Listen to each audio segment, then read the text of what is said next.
À Nantes, dans l'appartement de Franck Perret, le visage de sa fille Laetitia est omniprésent. Son sourire aussi. Ma fille est toujours présente chez moi, dans mon cœur, elle est toujours là, partout. Vous pensez à elle tous les jours? Tous les jours. Un père qui se prépare au procès du meurtrier présumé de sa fille, qui s'ouvre mercredi. Nous, on attend, ça fait 2 ans. 2 ans pour un procès comme ça. C'est lourd. C'est douloureux d'attendre tout le temps. Dans le box, un seul accusé, Tony Meillon, 33 ans. Le père de Laetitia se prépare donc à l'affronter. J'aurais pas peur de le regarder. Ce qu'il a fait à ma fille, ça, faut qu'il se le mette dans son crâne. Qu'il assume? Qu'il assume ce qu'il a fait aussi. Qu'il assume, qu'il dit la vérité. Une fois pour tout. Il sait très bien ce qui lui en coûte. Il sait très bien. Pourquoi qu'il joue encore? Parce qu'il veut jouer.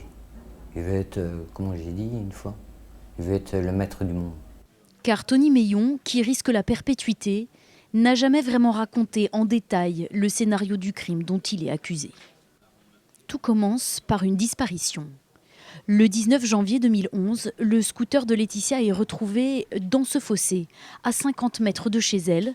C'est là qu'elle vit depuis 5 ans avec sa sœur jumelle, dans une famille d'accueil, chez Gilles et Michel Patron. Au premier jour, une personne a disparu. Donc l'attente de cette famille, c'est où est Laetitia, avec le secret espoir jusqu'au dernier jour, que peut-être elle n'est pas morte. Très vite, les enquêteurs reconstituent son emploi du temps, serveuse dans cet hôtel-restaurant. Le soir du drame, Laetitia est vue en compagnie d'un homme, Tony Meillon, identifié, interpellé, dans sa voiture des traces de sang. Mais d'abord, il se tait. Et puis il y a une marche blanche qui est organisée avec des incantations adressées par voie de médias à celui qui est à l'époque incarcéré, qui sait ce qui s'est passé, qui sait où est Laetitia, et à qui on dit, on implore de dire, s'il le veut bien, où elle est. Il ment, il refuse de nous répondre.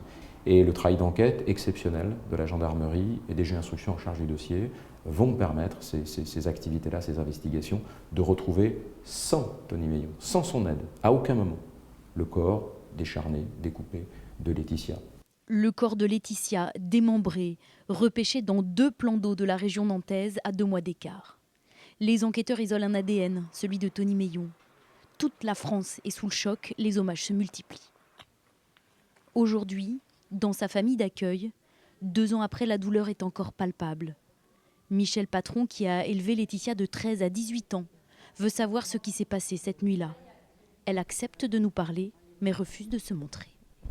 Je voudrais qu'on me dise qu'elle n'a pas trop souffert. Voilà. Et pour moi, dans ma tête, elle a énormément souffert. Qu'est-ce qui est le plus dur à vivre aujourd'hui? L'absence.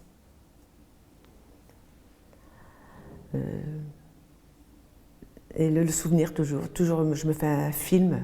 Je me fais un film de sa mort et je voudrais justement que ce film soit contredit. Il y a quoi dans votre film? La souffrance, les cris, la peur, l'incompréhension certainement, de se demander ce qui lui arrivait. Alors que s'est-il réellement passé? Mars 2012, le jour de la reconstitution, Tony Meillon refuse de sortir de cellule, menace d'avaler une lame de rasoir. Seul élément de sa main, un courrier de 9 pages qu'il remet au juge d'instruction en juin 2011, que nous avons pu consulter. Il y donne sa vérité, fragmentaire, elliptique. Le 18 janvier aurait pu être un jour comme un autre, un jour de solitude et de mélancolie, assombrer dans les produits. À ce moment, j'apercevais Laetitia. Laetitia, Tony Meillon dit la connaître depuis 6 mois. Ce soir-là, après son travail, ils boivent un verre dans ce bar. En fin de soirée, Laetitia reprend son scooter pour rentrer chez elle. Il la suit en voiture. Dans sa lettre, il raconte la suite. J'ai percuté quelque chose. Le choc s'est fait ressentir jusque dans le volant. J'ai alors stoppé net la voiture. J'ai vu Laetitia, allongée sur le sol, son scooter dans le fossé. Je me suis penché vers elle, j'ai ouvert la visière. Il y avait du sang à l'intérieur. Elle ne bougeait plus. Le diable s'est alors emparé de moi. J'ai pris son corps, je l'ai mis dans le coffre. Je ne me souviens plus ce que j'ai fait. C'est le trou noir. Le lendemain, il se réveille ici, chez son cousin et sa femme, partis en vacances, qu'il héberge depuis plusieurs mois. À l'époque, il dort dans cette caravane. Autour de lui, il découvre du sang, une scie à métaux, un couteau, un sécateur et des morceaux de corps humain dans une grande poubelle noire. Selon l'accusation, ce serait à proximité de ce hangar et avec des outils, pris sans doute ici, que Tony Meillon aurait dépecé Laetitia. C'est ici qu'il est arrêté, 36 heures après les faits. Son profil déclenche la polémique. Première incarcération à 17 ans. Au total, 13 condamnations, 11 ans de prison pour vol, braquage et même pour viol sur un codétenu. Quand on laisse sortir de prison un individu, comme le présumé coupable, sans s'assurer qu'il sera suivi par un conseiller d'insertion, c'est une faute. Ceux qui ont couvert ou laissé faire cette faute seront sanctionnés. Alors les magistrats réagissent et se mettent en grève. 1 an avant le drame, Tony Meillon a été libéré sans réduction de peine. Tout a été respecté. Mais faute de moyens, une fois dehors, il n'a été ni suivi, ni soigné. 2 ans après, la polémique est retombée. Mais même pour son avocat, Tony Meillon semble rester un mystère. Compliqué, c'est l'adjectif qui me viendrait le premier à l'esprit, compliqué. Effectivement, il a l'air d'être dans une situation compliquée, d'avoir une personnalité compliquée. Probablement aussi parce que pour lui, les choses sont peut-être pas non plus encore tout à fait claires dans sa tête. Il a envie d'être défendu, vous croyez? Intéressante question. Je pense qu'il se pose toujours la question lui-même. À l'approche du procès, Tony Meillon, longtemps mutique, semble changer de comportement. D'abord suicidaire, il donne parfois l'impression de vouloir s'expliquer. Depuis sa prison, il a envoyé 2 lettres en 2011 et 2012 à son cousin et à sa femme qui ont partagé son quotidien pendant plusieurs mois. Pour la première fois, Séverine accepte de nous les montrer. Dans la première, il leur présente ses plus sincères excuses, demande qu'on ne s'apitoie pas sur son sort, conclut gros bisous à toute la famille avant de signer Tony. Mais en décembre dernier, dans la seconde lettre, le ton change.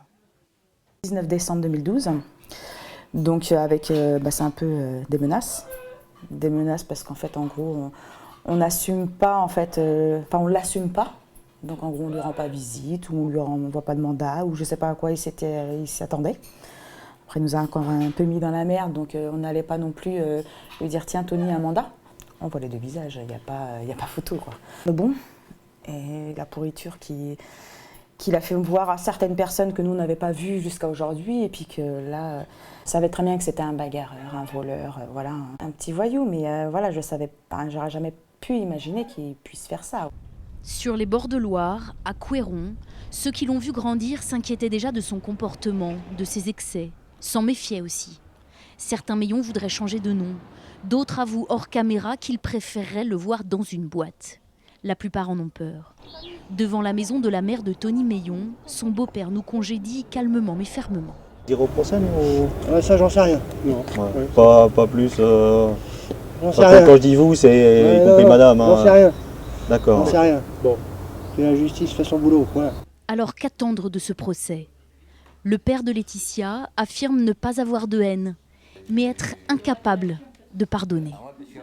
Bon, un assassin comme ça, il faut que soit enfermé tout le temps. Parce que bon, par exemple, dans 25 ans, dans 30 ans, il va ressortir. Il sera toujours le même prédateur. Prédateur, provocateur, mutique ou simple spectateur de son procès. Ça sortira. Tout est possible, car Tony Meillon est l'unique témoin de ce qui s'est passé. Seul, il détient le scénario, à condition de bien vouloir le livrer.